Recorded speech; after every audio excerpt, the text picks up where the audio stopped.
It is Tuesday, June 2nd, 2026, and this is The High Road, Logistics and Leadership. I'm Dan Miller, and I'm ready to call the plays in the market today. This is Jules Sterling. I'm Elena Rossi. And I'm Buck Reynolds. We have a great show for you today. Look, yesterday we were wading through that AI revolution in 3PLs, trying to figure out if processing a load in 90 seconds is a miracle or a liability like Elena thinks.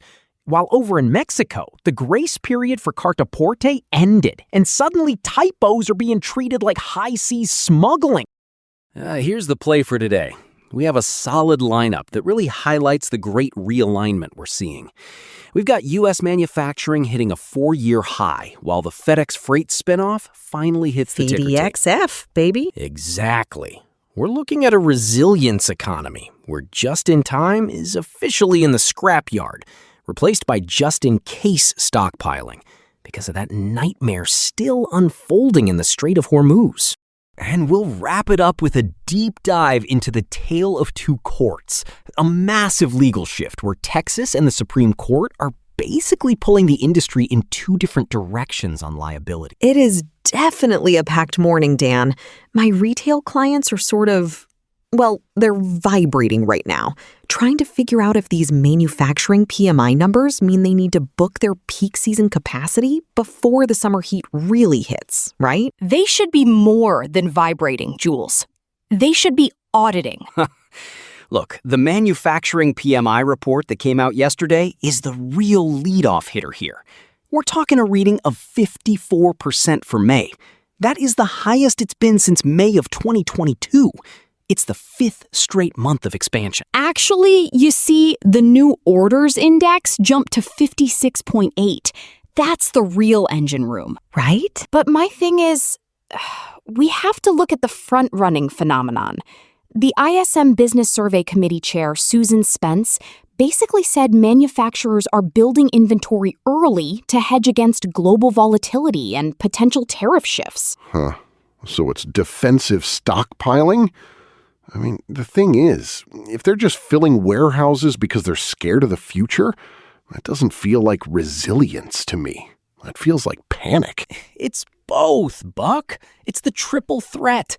AI infrastructure spending, nearshoring to Mexico, and defensive inventory building. 5 of the 6 largest industries are growing, led by transportation equipment. People are building the stuff that moves the stuff. And speaking of moving stuff in Mexico, did you see UPS expanded their air freight services down there specifically for the automotive supply chain? They aren't waiting for the trucks to cross at Laredo. They are flying parts over the traffic. Here's the deal.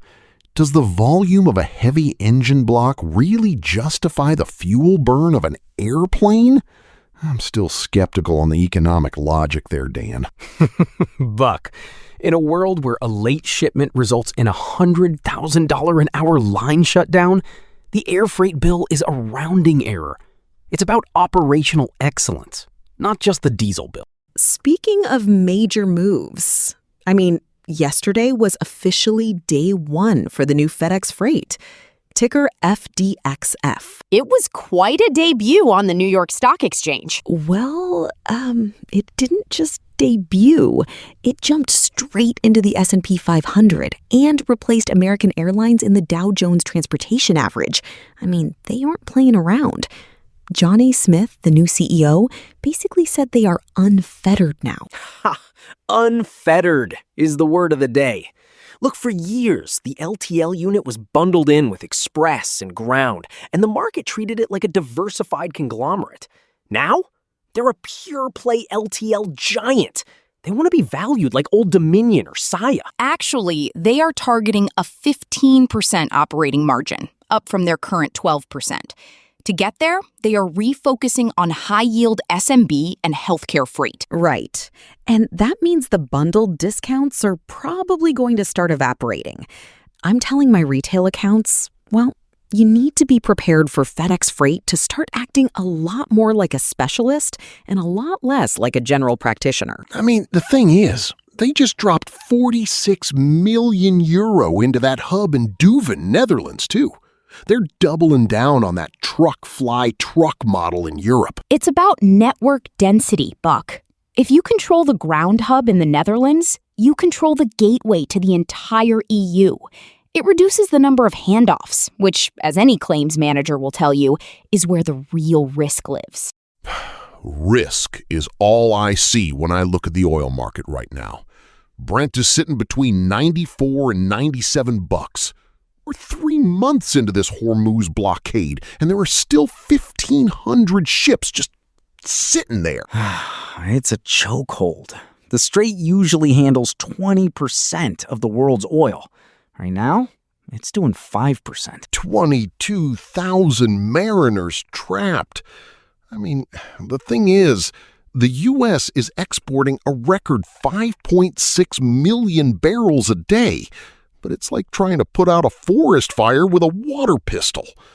My fuel tank still hurts every time I pull up to the pump. BlackRock is already flagging energy security as the top-tier risk for 2026. It has forced the industry to move from just-in-time to what they're calling resilience economies. Right? I mean, my shippers aren't even talking about cost anymore. They're talking about, can I get the freight there at all? The conversation has shifted from efficiency to survival. Look, that's why this manufacturing spike is so wild. We're seeing record output even with $95 oil. It's like a team winning the championship while their star player is in a cast. It shows the underlying strength of the nearshoring move. Or it shows we're all just getting used to the pain. I suppose there's some truth to that. But before we get into the labor stability breakthroughs, we need to take a quick break to thank the folks who keep the tech behind this show running smoothly. You got that right, Elena. Look, strategic logistics requires world-class engineering, and this show is no different. We are proudly powered by the stack developed by Eric Christensen at Neural Network Media. Support the architect behind the code. Visit our Patreon at patreon.com/neuralnetworkmedia for a free trial and access to our daily briefing PDF. It's the same data we're unpacking here, just in a format you can take to your next board meeting. Speaking of board meetings, did you see the ShipStation Global merger finalized yesterday? Thoma Bravo combined WWX Group and Octane. That's a monster. 3 billion shipments annually. It's the checkout to the doorstep play. They're integrating 45,000 truckload carriers and 75 LTL carriers into one AI interface. I mean, it's about as close as an SMB can get to having their own Amazon-level tech stack. AI interfaces and autonomous enterprises. SAP just announced they're using AI robots in their own warehouses to fold boxes and prep shipments. Buck, you say robot, and you mean it like a dirty word. But my thing is, SAP's practice what you preach move here provides a concrete ROI for investors. I mean, the thing is, if the robot folds the box wrong, who do I yell at? You yell at the developer, Buck. Actually, you should look at the ID Pixels 3.0 labels. Identiv and Wiliot just launched. They are battery-free sensing tags. They harvest energy from ambient radio waves to track temperature and humidity. No batteries, Dan. You can tag an individual pallet, even a high-value SKU, and track it across the entire global supply chain without ever worrying about a sensor dying. Well, that's exactly what my pharma clients have been begging for. Real-time temperature visibility without the dead battery risk in the middle of a 15-day ocean transit. I'll admit, battery-free is a smart way to go. One less thing for a driver to forget to charge.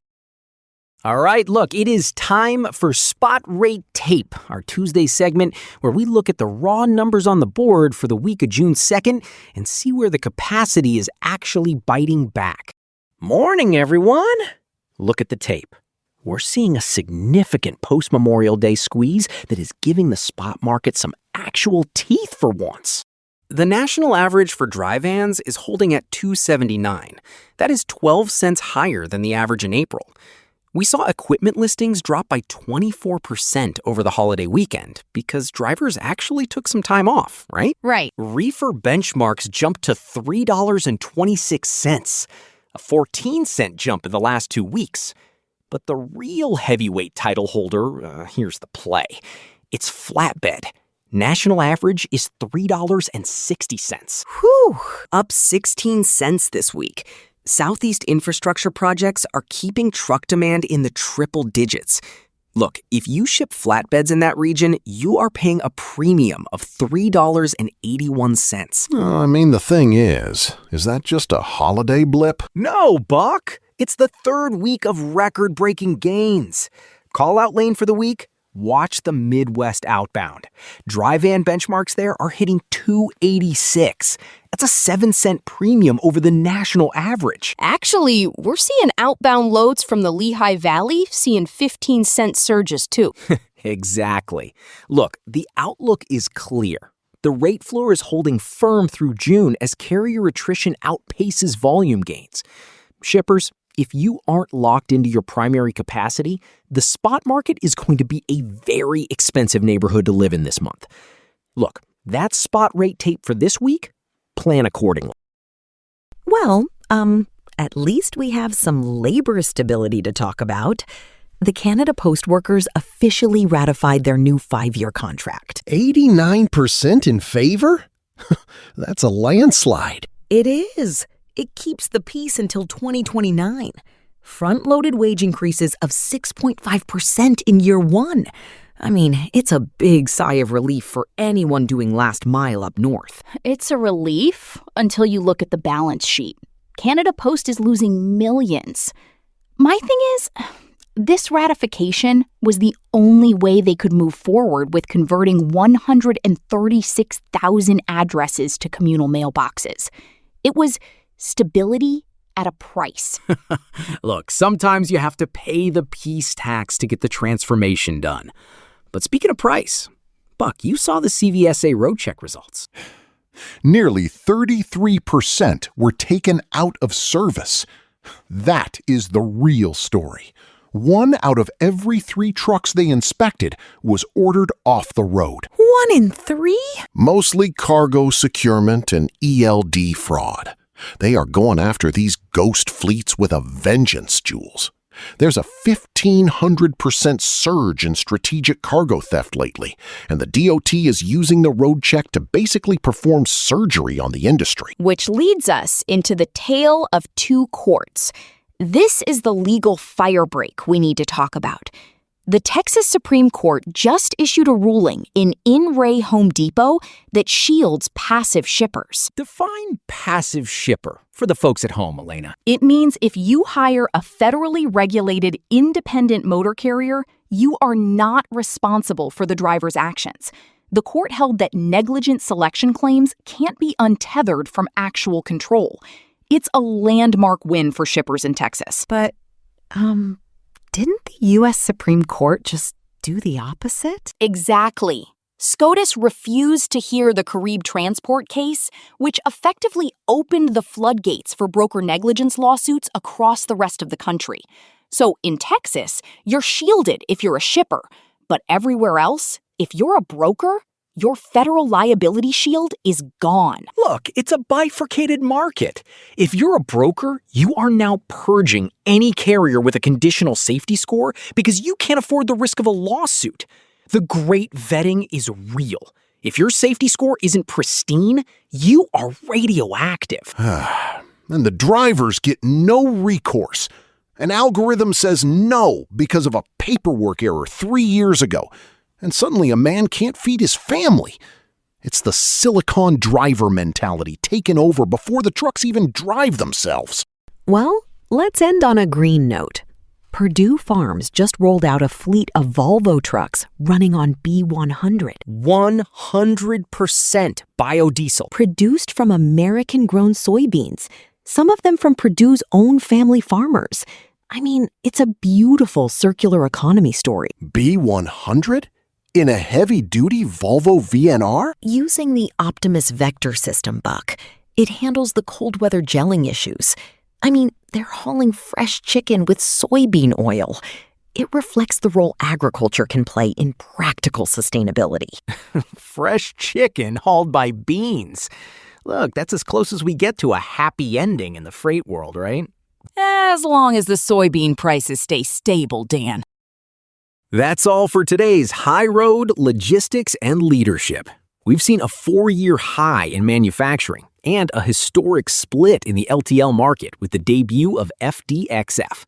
Remember, in a just-in-case economy, your data is your armor, but your relationships are your leverage. Later. Bye. Peace. Keep your eyes on the road and your margins on the table.